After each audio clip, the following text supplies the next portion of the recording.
sou graduada em psicologia e eu gostava de dança, eu dançava e eu cheguei a dar aula de dança também. Enquanto eu dançava, eu machuquei a minha coxa, o isquiotibial, machuquei. E fora isso, eu tinha uma dor na virilha que era persistente e nada fazia melhorar. Na época, eu fazia terapia com uma terapeuta que me disse sobre o método Feldenkrais. A virilha resolveu e, na verdade, também ela acabou ficando muito pequena.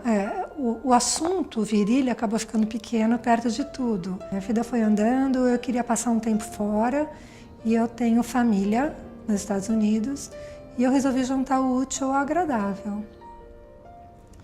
Sendo que não foi nem tão útil, não tão agradável assim.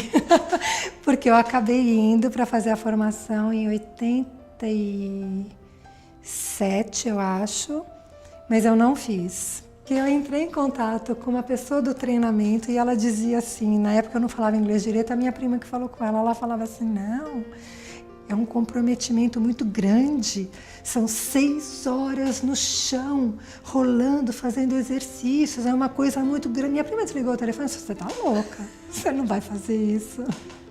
No meu curso, se usava os vídeos do Feldenkrais, então a gente tinha um grande mestre virtual, que não estava ali realmente contracenando com você, na presença, sabendo da tua questão, da tua dificuldade, do que se passava ali. E tinha o Jerry Carson, que era o diretor educacional, que era uma pessoa muito próxima, que era quem fazia um pouco esse papel, mas a grande presença era o Feldenkrais. Então, muitas vezes, quando eu cito, falo, o Moshe falava, você conheceu ele? Não conheci, mas por conta dessa história do vídeo, fica uma coisa, hoje em dia, muito comum. A vida online, virtual, mas naquela época era totalmente surreal, assim. A gente falasse, o professor é online, a gente tem um vídeo, online não, tem um vídeo ali, ele estava dando curso, os vídeos eram do último treinamento que ele deu em Amherst. O grande mestre acaba sendo ele, apesar dele não ter estado presente, né?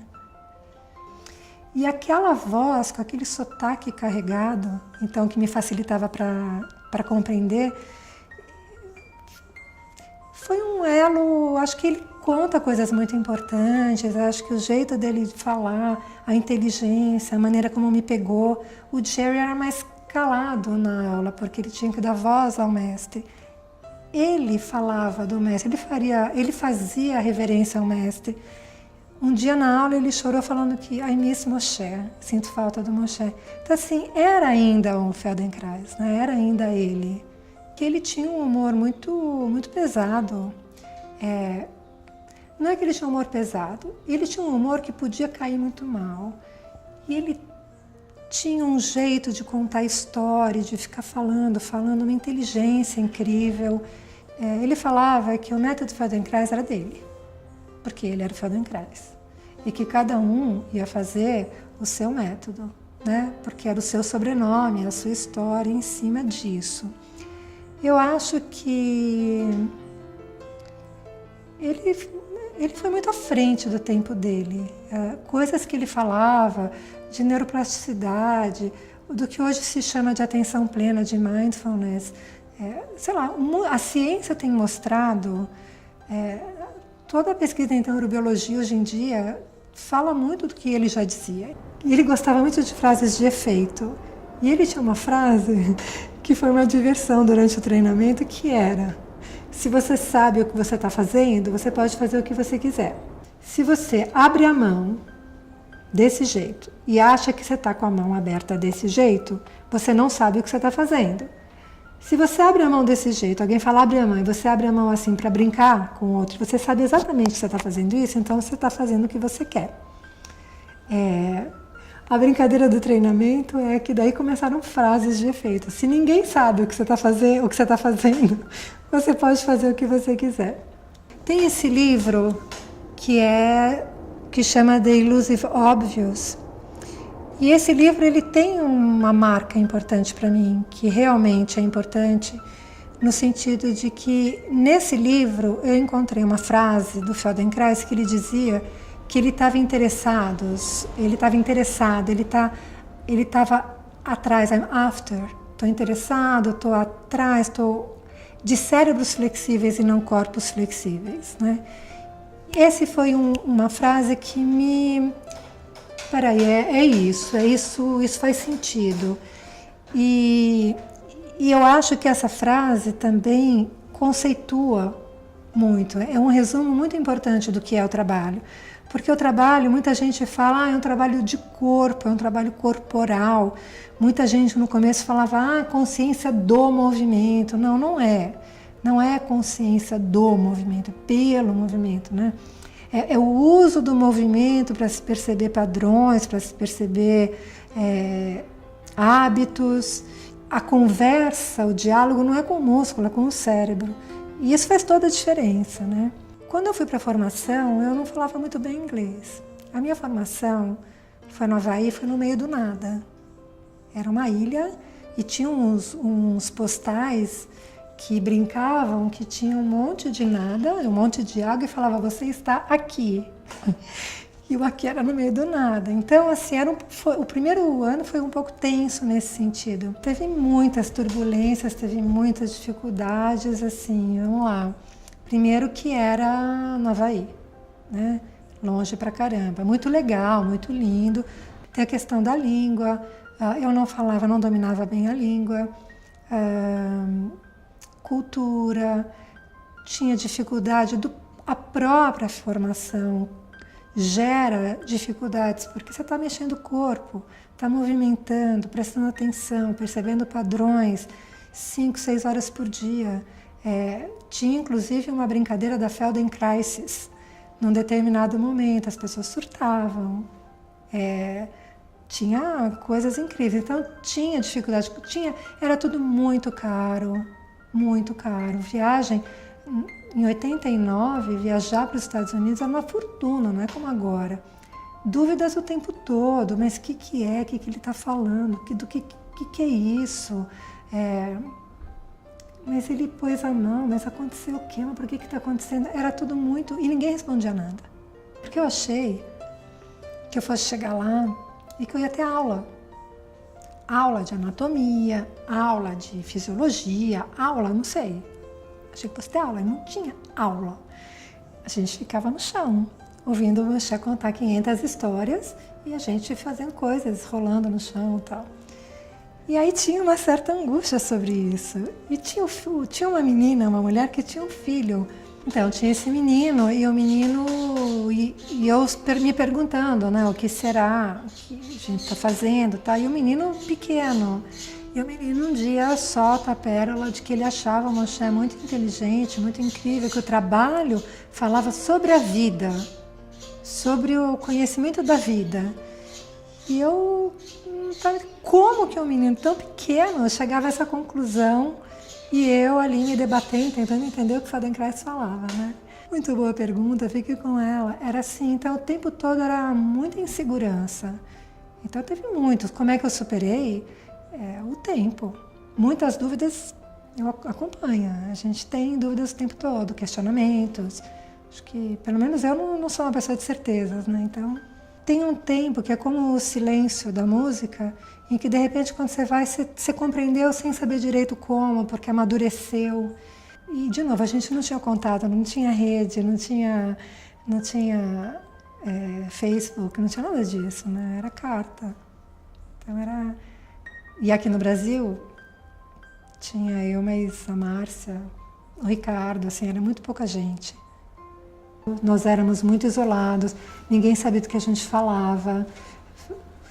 Ia numa festa, você faz o quê? Faz o quê? Eu tinha preguiça, pelo amor de Deus. Então, hoje em dia, está tendo formação aqui de Feldenkrais, né? Tem vários métodos, técnicas que usam a palavra educação somática. Então, assim, eu acho que muito legal, cresceu bastante. Durante muito tempo eu trabalhei com Feldenkrais clássico, mega clássico. Eu fiz o mestrado e doutorado com Feldenkrais no Instituto de Artes do Unicamp, né? Então foi com bailarinos, com atores, foi um pouco numa linha bem que eu gosto muito. Eu voltei para a prática de psicologia clínica e eu trabalho principalmente com transtornos de ansiedade, síndrome do pânico, trauma. E a educação somática tem muito a ajudar. Primeiro que trabalha com padrões, o trabalho do Feldenkrais ajuda na presença. A tese mesmo foi uma escrita, foi uma narrativa que contava o meu processo, enquanto eu observava o processo das pessoas que estavam envolvidas e ao mesmo tempo com isso eu incluía um pouco dos conceitos na narrativa e nas histórias, né? Então as pessoas vinham com dor, procurando uma alternativa ao trabalho fisioterapêutico. E o Feldenkrais era conhecido pelo caso Nora, o livro dele, e ele era conhecido de trabalhar com pessoas que tiveram problemas neurológicos. Então, tinha esse viés um pouco, né? Eu entendo que quando a gente trabalha somaticamente, quando você trabalha padrões, quando você trabalha hábitos, você está trabalhando um todo. Eu acho que a marca registrada minha é usar o Feldenkrais nessa situação, né? Acho que eu acho que é uma alegria para mim tá ganhando essa flexibilidade, esse trânsito, porque eu era muito Feldenkrais, muito. E daí eu não estava nem fazendo o que o Machê disse que a gente deveria fazer, cada um tem seu sobrenome, né? Então agora o Machê deve estar feliz comigo. Na verdade, eu estou aqui pensando, talvez nem seja assim tão exatamente, porque já faz muito tempo da formação, né? Eu já devo ter muita coisa de eu mesma, achando que eu estou fazendo exatamente o que ele falou, né? E eu estou fazendo uma formação que eu acho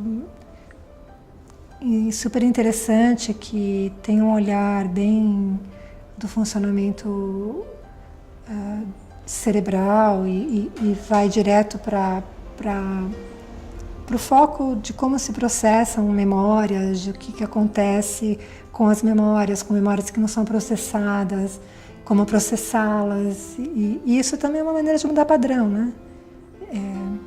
E eu estou também fazendo uma formação que é de experiência somática, Somatic Experience, que também vem com a experiência que você tem para se tratar do trauma, para se curar de um trauma. Então, o meu interesse, acho que na linha do trauma, hoje em dia. Todas essas técnicas, se a gente olhar, tem grandes sementes, tem grandes conceitos que o Feldenkrais já falava. É que ele não estava interessado exatamente na psicologia, ele estava em outra... A linha de raciocínio dele era outra. Eu acho que todo o trabalho que tem o olhar da educação somática, que promove que você aprenda a perceber, desenvolva a percepção, a awareness, que você aumente a janela de tolerância, né, que o mindfulness hoje em dia promove, né, de você poder ter a percepção sem estar grudado na experiência. Eu acho que a gente vai se reconhecendo, então eu acho que teria que definir um pouco o que é política, mas eu acho que qualquer trabalho que trabalhe com pessoas, que trabalhe com mudança de padrão, que trabalhe com trazer para presente, para presença, para trazer para se apropriar, acho que é político, acho que não tem muito como não ser. Inquietações várias, também o que estão fazendo com isso. Então tem muita gente que pega uma bola, passa a bola, ou a pessoa vira na bola e está fazendo educação somática. Não é. Tem muita gente que começa as questões do uso do conceito.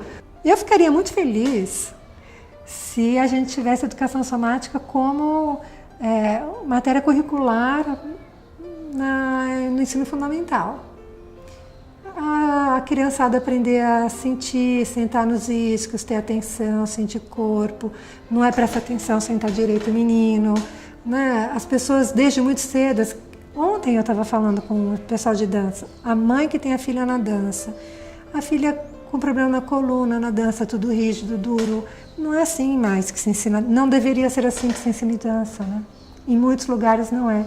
Então, eu acho que a educação somática é um campo gigante da vida, como disse aquele gênio daquele menino, né? Eu acho que deveria fazer parte educação física, tudo.